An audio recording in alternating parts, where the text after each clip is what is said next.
Ciao a tutti amici del Capricorno, benvenuti e bentornati. Io sono Ilaria e su questo canale parlerò di tarocchi, metafisica, spiritualità e quant'altro possa essere d'aiuto ad ognuno di noi per il proprio percorso di crescita personale e spirituale. Bene,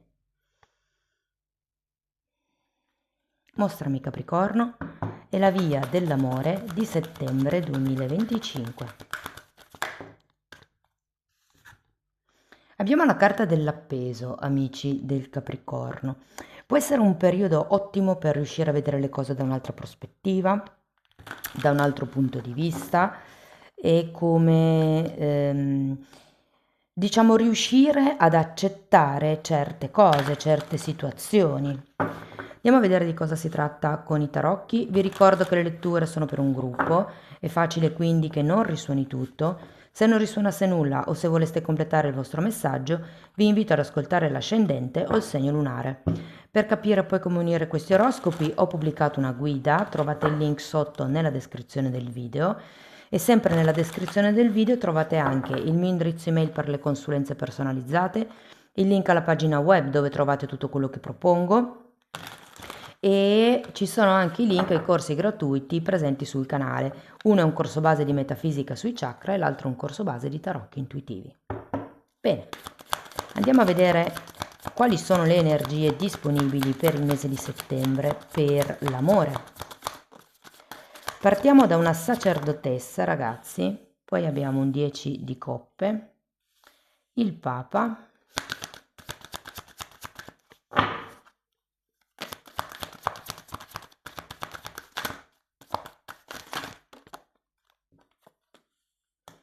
abbiamo la carta della morte, 2 di coppe, 8 di bastoni e asso di bastoni.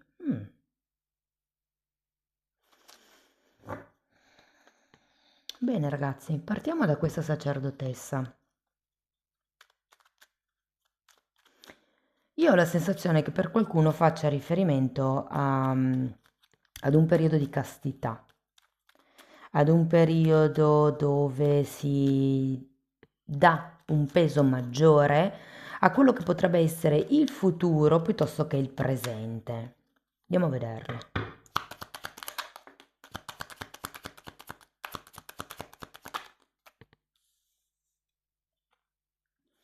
Abbiamo un 4 di bastoni e un carro.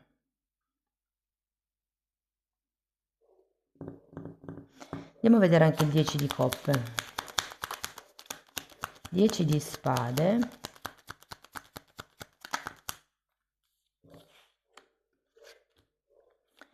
e 2 di bastoni.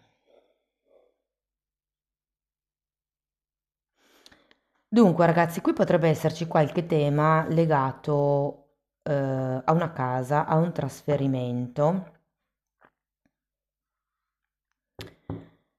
Mm. Datemi una carta per il carro. Asso di denari. Sì, ho come la sensazione che ci sia la possibilità di iniziare qualche cosa di diverso, mm, o di, diciamo, creare un nuovo inizio in quello che già c'è, in quello che già esiste, però c'è la necessità di passare attraverso questo 10 di spade, che tra l'altro è l'arcano minore della morte, quindi è come se ci fosse bisogno di trasformare qualche cosa. Io credo che con questa sacerdotessa sappiate già come andranno le cose, sapete già, ehm, diciamo, la tendenza ehm, che potrebbe avere la situazione. È una carta di forte intuizione. Io ho come l'idea che prenderete una scelta, farete una scelta.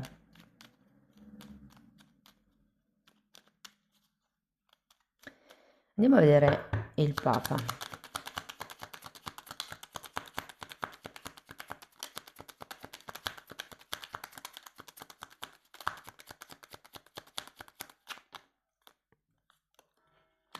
Quattro di spade e fante di pentacoli.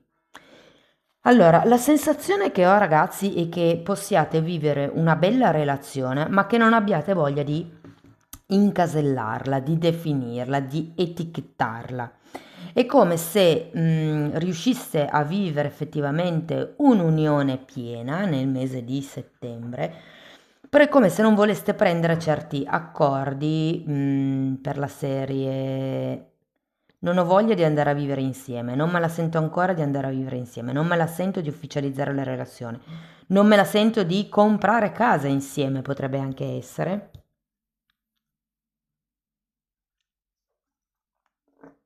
Io credo che qualcuno debba ancora uscire da qualche situazione vecchia ed è per quello che in questo momento si mette come una sorta di barriera. Ci sarebbe la voglia di creare qualche cosa di più, ma con questo 4 di spade io credo che dobbiate ancora risanare, guarire certe cose del passato. Andiamo a vedere la morte.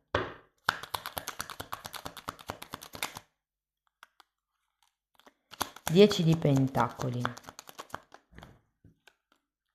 e matto. Guardate, quello che vi manca secondo me è la fiducia guardando questo matto, perché qui ci sono 2 10, 10 di coppe, 10 di pentacoli, che sono carte di unione, di familiarità, di condivisione, di gruppo. E qui avete un 4 di bastone al contrario, cioè io sento che probabilmente qualcuno sta vivendo una situazione, una relazione dove effettivamente si sta bene. Vabbè, potrebbero esserci anche degli alti e dei bassi, però tutto sommato sì, va bene, ma è come se non la voleste ufficializzare, o è come se non si riuscisse ad ufficializzare, mi viene da dire così. Io credo che qualcuno di voi non voglia ufficializzare la relazione più che non si riesca. Probabilmente c'è qualche paura, un po' nascosta, c'è ancora bisogno di magari stare da soli, di viversi la propria vita, di trovare il proprio equilibrio, prima di fondersi con qualcun altro. Vi dico, se avete già una relazione si tratta di prendere tempo prima di fare il passo successivo. Se siete single vi dico che vi state un po' godendo quello che avete e anche qui secondo me c'è qualcuno che ha bisogno di riequilibrare la propria situazione personale prima di buttarsi in una relazione di coppia. Aspettate perché ho mischiato le carte. Ok, andiamo a vedere il 2 di coppe.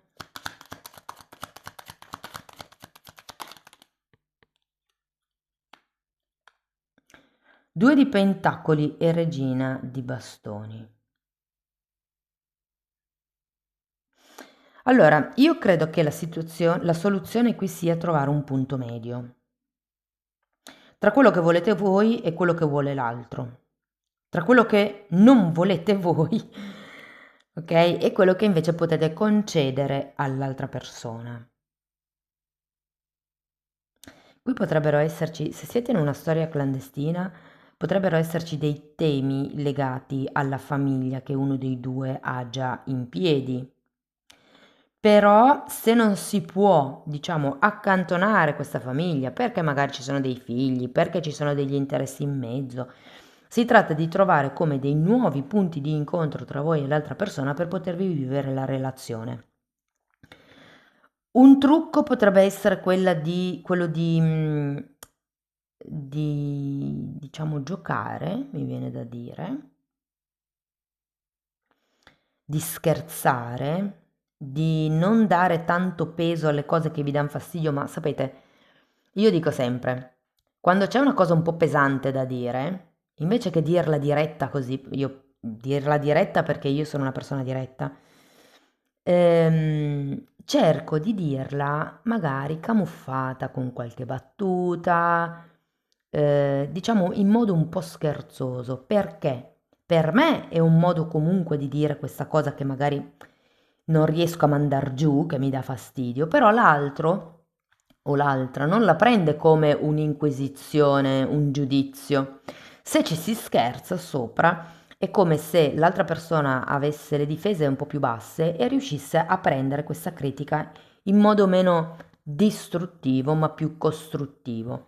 Cioè, voi immaginatevi, mettetevi nei panni dell'altro con la carta dell'appeso e pensate, se dovesse arrivarmi questa notizia, quale sarebbe il modo in cui mi ferirebbe meno saperlo? Cioè, nel senso, quale sarebbe il modo in cui vorrei che mi venisse detta questa cosa, anche se è pesante, anche se è importante?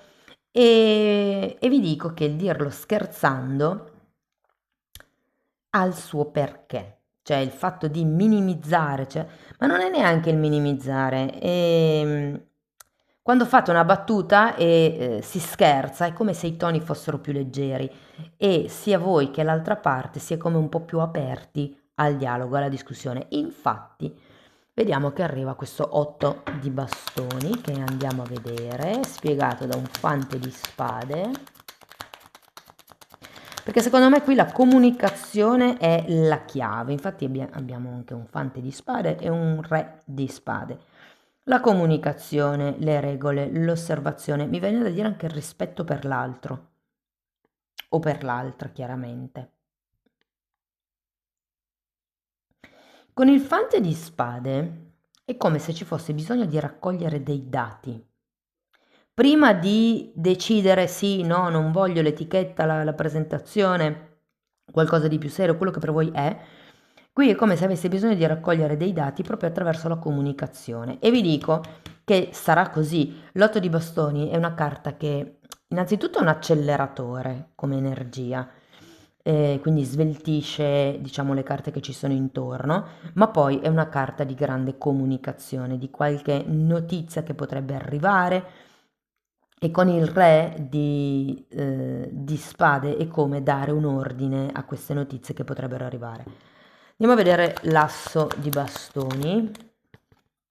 Abbiamo un fante di coppe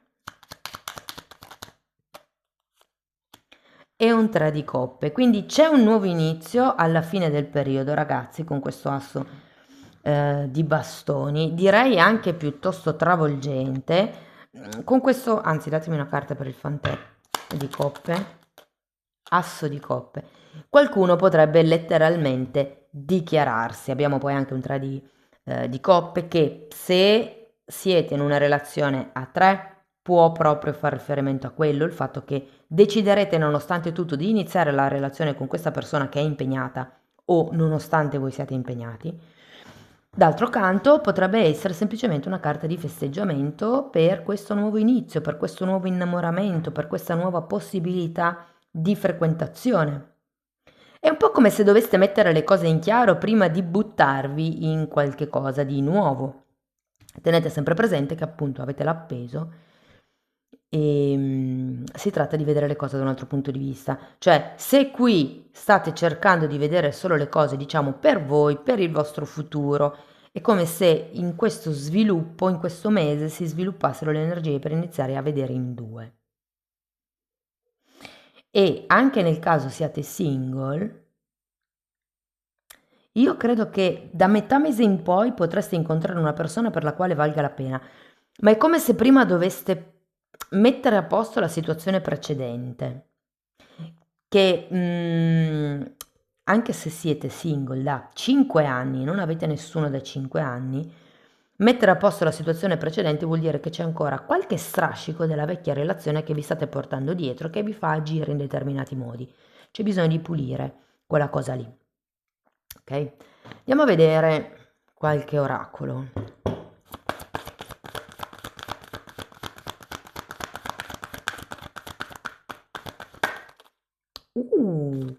Carta numero 16. Tutto ciò che brilla. Perché è importante ricevere informazioni o comunque avere informazioni? Perché non è tutto oro quello che luccica, ci dice questa carta, che è una carta numero 16. Quindi è un po' come se vi mettessero in allerta come vi posso dire, sulla veridicità di certe ideologie, di come voi vedete la cosa, ok? Andiamo a vedere i 5, vediamo che cos'altro vi dicono. Potrebbe esserci questa cosa, ragazzi, collegata al fante di coppe, perché il fante di coppe è sempre quell'energia che fa un sacco di promesse, perché è preso bene, perché gli piace, perché è un emotivo, è un sentimentale, un romantico, questo, l'energia del fante di coppe, però è anche vero che è un'energia piuttosto acerba, quindi non è una di quelle persone che quando fa una promessa siete sicuri che la mantenga, però anzi, con il fante di coppe è facile che si dimentichi quello che ha promesso. E quindi questo potrebbe essere inerente a quel tipo di energia lì o all'otto di bastoni, che mi viene un po' da dire non credete a tutto ciò che vi dicono, per quello che avete bisogno di raccogliere più informazioni, secondo me, e di catalogarle con questo re di spade, il sì, questo può essere vero, questo non ci credo tanto, e l'appeso in questo senso vi aiuta a vedere le cose dall'altra parte, no? Quindi rendervi conto ancora di più se effettivamente sono cose veritiere o sono cose dette solo per compiacervi. Però lo vedo a fine mese, eh. Ok, carta numero 48. La sorgente, guardate anche questa ve la sposto un po' più in qui. Ok, andiamo a vedere nel libro di che cosa si tratta e nel libro viene tradotto come il pozzo e la spiegazione dice: nell'antica Cina, anche quando le capitali venivano trasferite, la forma del pozzo rimaneva sempre la stessa e lo è anche oggi.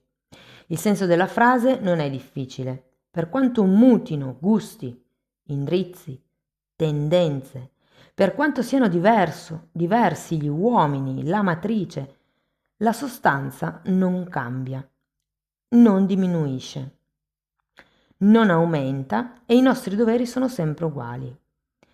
Ossia, il cambiar d'epoca non cambia l'imperativo unico. Ognuno degli uomini potrà attingere sempre a quel che di immutato e inesauribile porta con sé, la sua natura. Ci sono però due pericoli. Il primo, che non si arrivi a vedere bene dentro di noi, ad attingere in fondo alla nostra anima, si faccia tutto a mezzo e si rimanga in una mediocrità squallida. Vedi molti uomini piccoli e gretti, calcolatori e meschini, adoratori delle convenzioni e della forma. Il secondo pericolo sta nella rapida discesa verso la bestialità, l'ignoranza più profonda, il buio, a cui porta la trascuratezza verso la natura divina che c'è in ognuno di noi. Cioè il pozzo è un po' come se facesse riferimento alla parte più oscura di noi. Una cosa interessante, ragazzi, è che qua dice, dove l'ho visto? Ok, il secondo pericolo sta nella rapida discesa verso la bestialità. In esoterismo si parla della marca della bestia, che è il rimanere intrappolati nei chakra bassi, primo, secondo e terzo chakra, ovvero il chakra di più bassa vibrazione. Sono quelli che se noi rimaniamo intrappolati lì non riusciamo a far salire l'energia e quindi ad arrivare all'illuminazione, alla guarigione, all'elevazione spirituale. Wow, che interessante ragazzi, fatemi sapere come vi risuona la lettura, spero che comunque vi abbia dato degli aiuti, degli spunti di riflessione. Per sostenere il canale mettete like, iscrivetevi, condividete il video e se volete iniziare un percorso di crescita con me mi potete contattare via mail, io poi vi mando la lettera di presentazione dove vi spiego come funziona il lavoro sulle credenze limitanti. Lo stesso lavoro lo potete fare anche per conto vostro attraverso la sezione degli abbonamenti.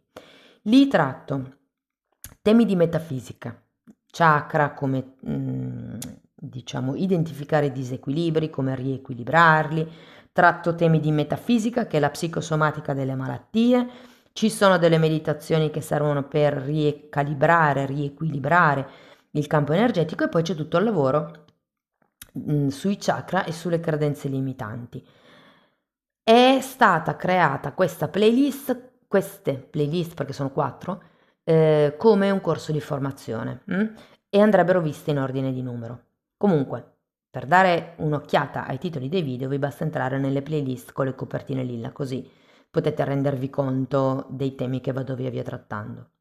Detto questo, io vi ringrazio di essere stati qui, vi mando un abbraccio e ci vediamo nei prossimi video. Ciao ciao!